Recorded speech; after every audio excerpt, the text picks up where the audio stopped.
kadagatan di kanimo.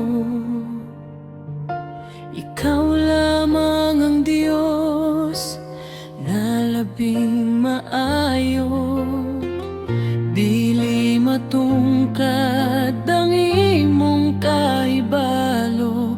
Og salamat giluwas mo ako. Dili masukot ang akong kalipay sa kasing-kasing ko. Anaa ka kanunay sa presensya mo, nagahilak ako tungod o galang sa gugma.